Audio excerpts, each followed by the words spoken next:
But to the person who goes, oh, maybe if you give them chicken feed or water them. Well, I do feed and water them every day. The videos I make are the little snacks I give them here and there.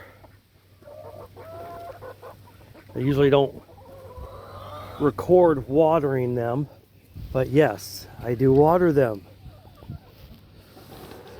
And I got a 50-pound feeder here, which I usually keep full with chicken scratch.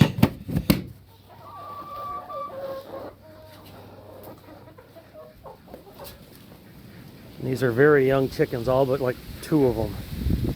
I only got 2 left in my old flock. That's why they're not laying many eggs yet.